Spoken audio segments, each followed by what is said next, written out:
Hello बच्चों, चलिए प्रश्न देखते हैं। पीढ़ी दर पीढ़ी स्थिर रहता है जब भी तना कंद द्वारा कायिक प्रवर्धन किया जाए। क्या स्थिर रहता है ये बताना है। प्रत्येक पीढ़ी में क्या मॉर्फोलॉजी या ओज या फिर ओज और मॉर्फोलॉजी दोनों, या फिर मॉर्फोलॉजी ओज और रोग प्रतिरोधकता तीनों। तो चलिए जानते हैं इसका क्या उत्तर हो सकता है। सबसे पहले हम देखते हैं इससे संबंधित मुख्य अवधारणा को। मुख्य अवधारणा तो यहाँ पर पूछा जा रहा है पीढ़ी दर पीढ़ी। पीढ़ी दर पीढ़ी का मतलब हो गया एक पीढ़ी से दूसरी पीढ़ी स्थिर रहेगा जब भी तना कंद द्वारा, यानी कि जो तना कंद होता है, तना कंद जैसे कि उदाहरण स्वरूप हम बोल सकते हैं आलू, है ना, ये एक तना कंद होता है। और कहता है इसमें कायिक प्रवर्धन हो।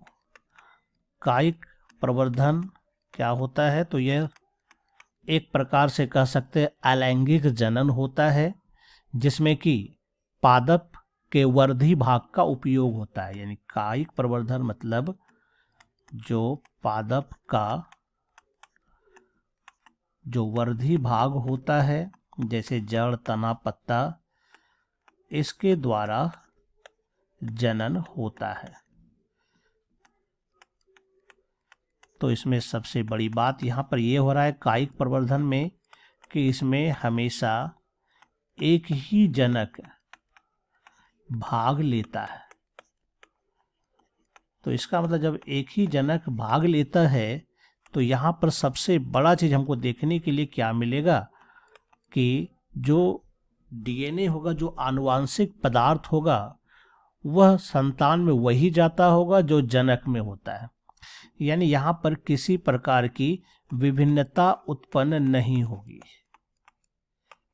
यहाँ पर जो है विभिन्नता उत्पन्न नहीं होती है, अर्थात जो संतान उत्पन्न होगा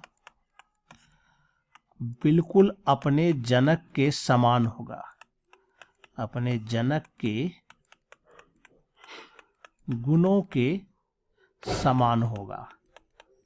तो जब गुण के समान होगा तो इसका मतलब क्या है कि अगर जनक की आकारिकी जैसी होगी, यानी कि मॉर्फोलॉजी जैसी होगी, वैसा ही संतान का होगा।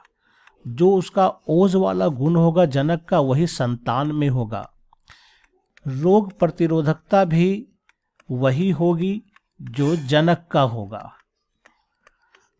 आदि जो भी गुण है आनुवांशिकता वाला, आदि सभी गुण जनक के समान होते हैं। जनक के यह क्या होंगे, हमेशा समान होते हैं, क्योंकि एक ही जनक से आनुवांशिक पदार्थ आ रहा है। तो ऐसी स्थिति में क्या होगा, पीढ़ी दर पीढ़ी जो होगा एक ही प्रकार का लक्षण, एक ही प्रकार का लक्षण का मतलब हो गया समान लक्षण जो भी जनक में है वो उत्पन्न होता जाएगा। तो चलिए अब हम लोग विकल्प देखते हैं कि क्या हो सकता है। विकल्प में आते हैं तो मॉर्फोलॉजी है, मॉर्फोलॉजी बिल्कुल सही होगा। ओज भी होगा, ओज और मॉर्फोलॉजी भी होगा, तो वही ए और बी का ही सेम पूरा जवाब है। और यहाँ एक रोग प्रतिरोधकता है ए और बी के अलावा, यानी ये है। यानी डी नंबर यहाँ पर बिल्कुल सही उत्तर लग रहा है। ये सब अकेले अकेले है इसलिए ये गलत हो जाएगा, लेकिन डी जो है हमारा चारों में से बिल्कुल क्या हो जाएगा, ये बिल्कुल सही उत्तर हो जाएगा। आशा करता हूँ आप समझ गए होंगे। धन्यवाद।